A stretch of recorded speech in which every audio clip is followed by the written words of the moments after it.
Olá! Hoje a gente vai fazer uma análise assim bem aprofundada de um texto bíblico muito rico, né? Cheio de orientações práticas, às vezes até um pouco desafiadoras.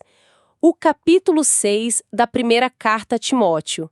Isso, e nós temos aqui, comentários e estudos que realmente esmiuçam esse capítulo, né? A nossa missão aqui é tentar extrair os pontos centrais dessas fontes, sabe? Investigar como é que a fé cristã lá no comecinho, né, era instruída a lidar com questões bem concretas. Tipo relações sociais complicadas, a ameaça de ensinos meio distorcidos. Exato. E também a perspectiva correta sobre dinheiro, bens e até o padrão de conduta esperado da liderança. A gente vai buscar então os princípios que continuam valendo hoje, né? Os princípios atemporais. Parece que temos bastante material pela frente, então. Vamos lá. Vamos lá. Bom, a gente começa com uma questão social que era bem espinhosa para a época, a situação dos servos ou, escravos cristãos. Acho fundamental a gente entender o cenário. Com certeza. As fontes pintam um quadro bem brutal do Império Romano, com milhões, talvez dezenas de milhões de escravos. Eram tratados como propriedade mesmo. Sem direitos básicos, né? Uma das fontes chega a dizer que a escravidão era a maldição do mundo antigo. É pesado. Basicamente, ser escravo significava pertencer a outra pessoa, né? Ter sua vontade completamente anulada e fazer trabalho forçado. E é fascinante ver como as fontes descrevem essa abordagem cristã inicial. Não foi tipo uma chamada para revolução armada contra a escravidão, né? Não, de jeito nenhum. Isso provavelmente causaria um caos social imenso, retaliação violenta. A estratégia, pelo que as análises indicam, foi mais sutil. Foi interna. Como assim interna? A doutrina cristã começou a minar as bases da escravidão por dentro, sabe? Ensinando conceitos que, para a época, eram revolucionários. Tipo que explorar pessoas era contra a lei de Deus. Que Deus não fazia diferença entre mestre e servo. Que os senhores, olha só, deviam tratar seus servos com justiça. Isso já era muito forte. E o mais impactante, que mestres e servos eram, na verdade, irmãos em Cristo, parte da mesma família espiritual. Essa ideia de unidade em Cristo, lá de Gálatas 3:28, era radical. Entendi. Então as fontes sugerem que foram esses princípios, aplicados aos poucos, que ajudaram a desgastar a instituição da escravidão com o tempo. Entendi. Mas isso também não gerou um problema prático ali na hora? As fontes mencionam que alguns servos cristãos, talvez entendendo mal essa liberdade em Cristo, Sim, sim. começaram a agir com insubordinação, talvez desrespeito, e isso acabava manchando a reputação da própria fé cristã perante a sociedade, imagino. Exatamente. E é aí que entram as instruções práticas de Paulo, lá nos versículos 1 e 2. Primeiro, para servos com senhores não crentes. O que ele dizia para eles? Que deveriam tratá-los com respeito. Por quê? Para que o nome de Deus e o ensino cristão não fossem difamados, blasfemados. A preocupação era o testemunho público, sabe? Faz sentido, uma atitude rebelde podia fechar portas para o evangelho. Isso. E para aqueles cujos senhores também eram cristãos. Aí a dinâmica mudava um pouquinho. Como? A instrução era quase contraintuitiva. Não era para usar a irmandade na fé como desculpa para relaxar no serviço ou ser desrespeitoso. Ah, não. Pelo contrário, deveriam servir ainda melhor. A lógica era, poxa, o senhor que recebe esse bom serviço é um irmão na fé, alguém crente amado. Entendi. O objetivo era o mesmo no fundo, né? Evitar o mau testemunho. Exatamente. Mostrar que a fé fortalecia a responsabilidade e não o contrário. Respeito e diligência eram chave nas duas situações. Uhum. Faz todo sentido pensar nesse impacto público da conduta. Bom, saindo dessa esfera social, o texto volta para um alerta que a gente vê em outros pontos da carta. O perigo dos falsos mestres. Isso está lá nos versículos 3 a 5. Isso mesmo. E as análises que a gente tem indicam que, depois de falar das especulações sobre a lei e daquele ascetismo extremo deles em capítulos anteriores, Sim. o foco agora recai sobre basicamente 3 aspectos centrais do erro deles. As fontes ajudam a gente a destilar isso. Quais seriam esses 3 aspectos? Primeiro, eles são guiados pela mentira, pela distorção da verdade. Isso está no versículo 3. Ensinam uma outra doutrina, que discorda das palavras de Jesus e do ensino que leva a uma vida de piedade genuína. Piedade genuína, tipo uma devoção a Deus que se vê na prática, né? Exato. Eles trocam a base sólida da fé pelas ideias deles. Existe um padrão de ensino apostólico e eles rejeitam esse padrão. Certo. Mentira é o primeiro. E o segundo ponto? Parece que o ego inflado era um problema sério ali. Sem dúvida. A segunda característica é o orgulho. Versículos 4 e 5. São descritos como enfatuados, cheios de si, mas na verdade sem real entendimento. E tem uma obsessão, quase uma mania por debates inúteis, brigas por palavras. Isso não é inofensivo, não. Que tipo de problema isso gera? As fontes apontam que essa atitude gera um rastro de destruição na comunidade. Inveja, rivalidade, difamação, desconfiança. Nossa. E conflitos que não acabam mais. É muito barulho, pouca substância e, o pior, muita divisão. Entendi. Mentira, orgulho. E a terceira característica parece que mexe com dinheiro, né? Exatamente. A terceira marca é a ganância. Versículo 5b. O texto diz que eles têm a mente corrompida e olha só, imaginam que a piedade é fonte de lucro. Usam a religião como fachada para ganhar dinheiro. Isso, o ministério vira um negócio. E isso é apresentado como um contraste gritante com a postura de líderes como o próprio Paulo, né? Que as fontes lembram, abriu mão de sustento financeiro para não criar barreiras ao evangelho. É um alerta que continua super atual, né? Quando a gente vê a fé sendo explorada comercialmente. Infelizmente, sim.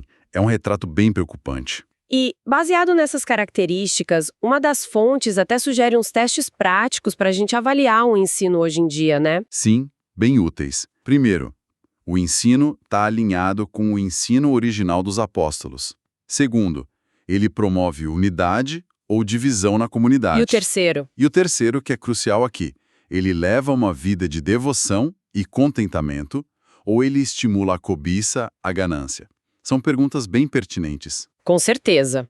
E é justamente essa cobiça que o texto confronta logo em seguida, né, no versículo 6, apresentando o ideal oposto. Isso. De fato, grande fonte de lucro é a piedade com o contentamento.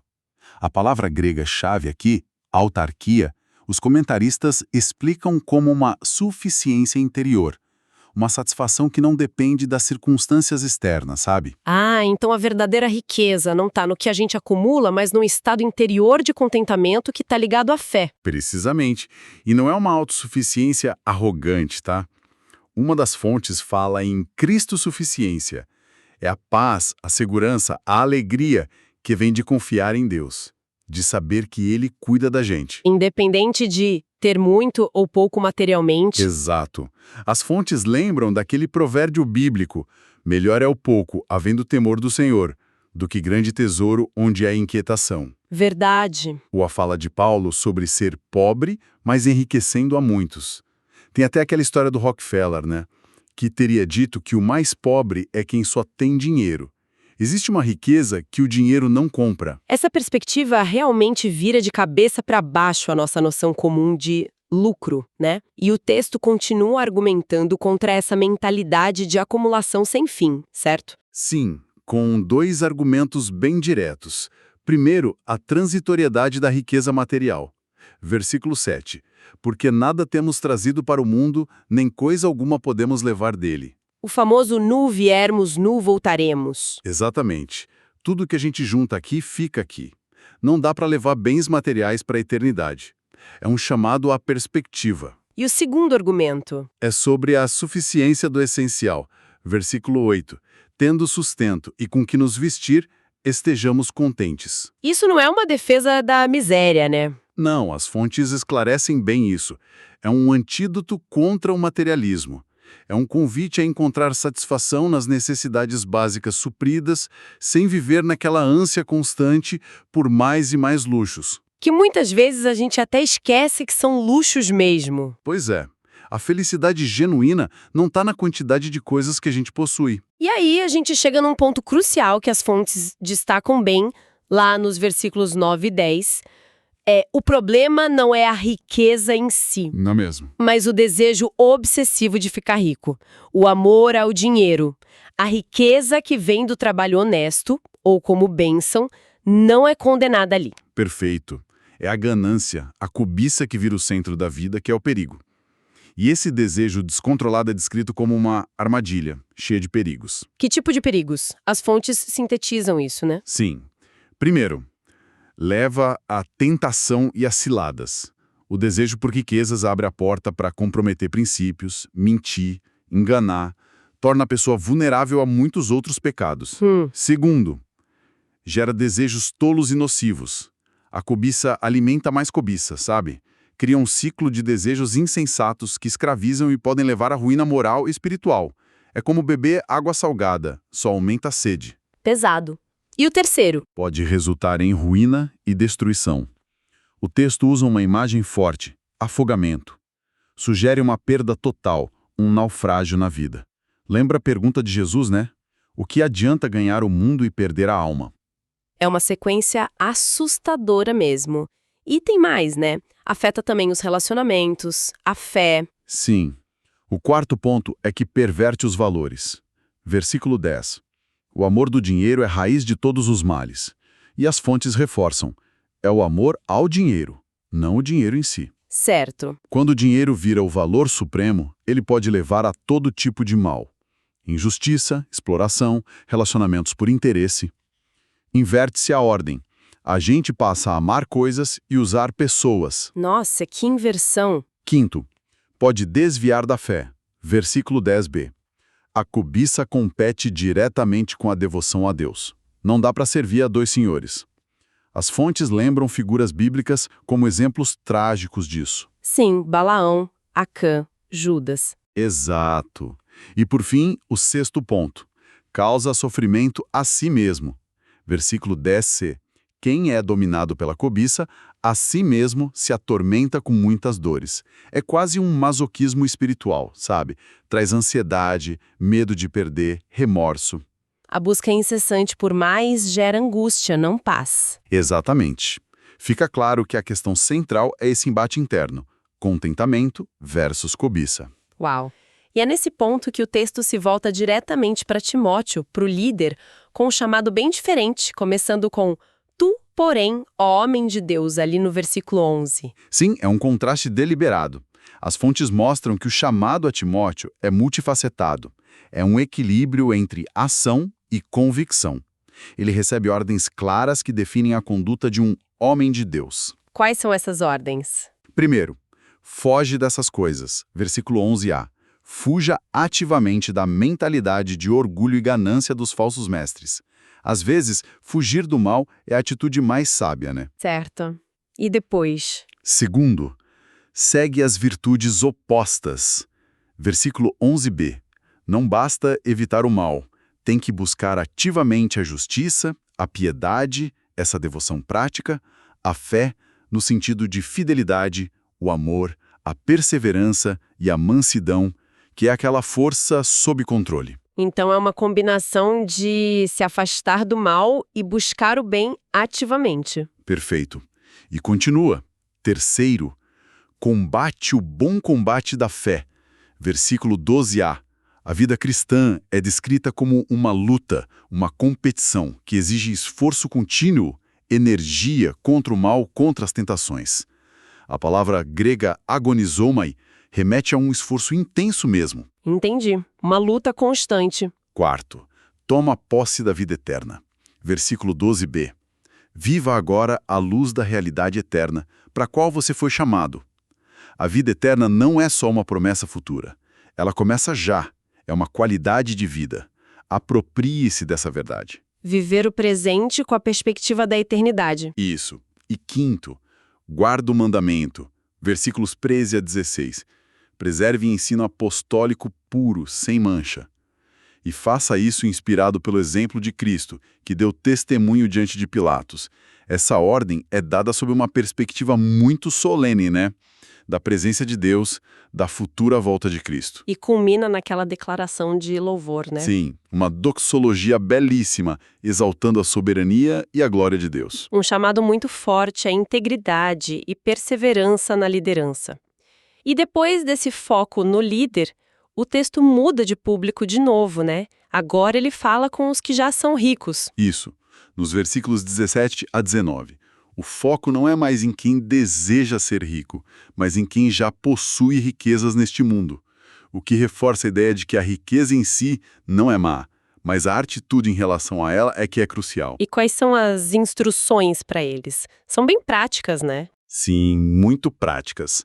Basicamente, 4 atitudes e ações são recomendadas. Primeiro, não sejam orgulhosos. Versículo 17a. A riqueza pode inflar o ego, né?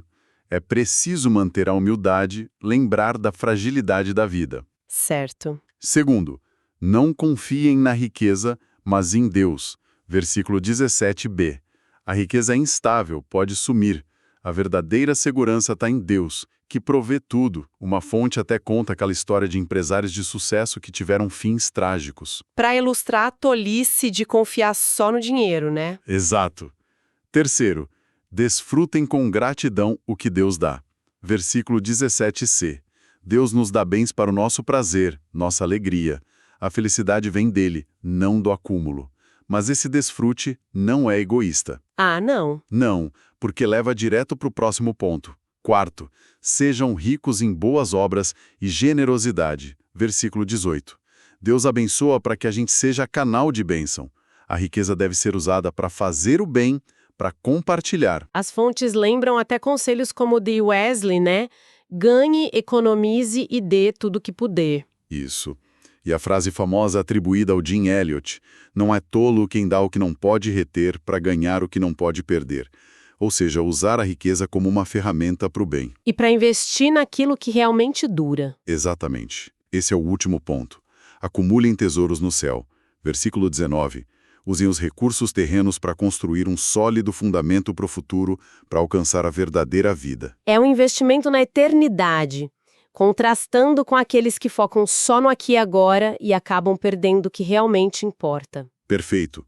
Instruções muito equilibradas. E assim a gente chega no finalzinho da carta, com aquele último apelo direto a Timóteo nos versículos 20 e 21. As fontes ressaltam a importância dessa conclusão, né? Sim. É quase um resumo da grande preocupação de Paulo ali.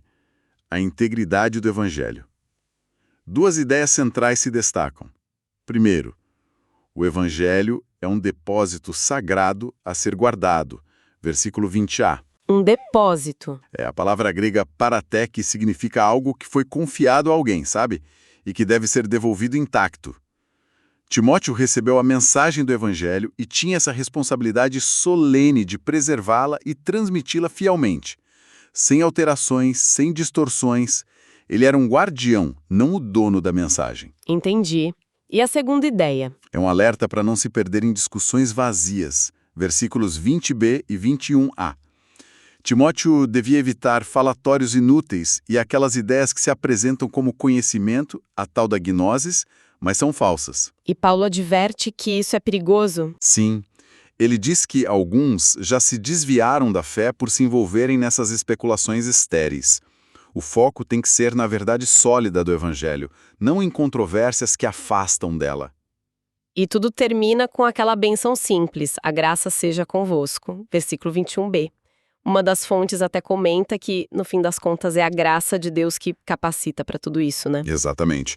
O favor imerecido de Deus que nos capacita a resistir ao erro, praticar a piedade, usar bem os recursos e guardar a fé.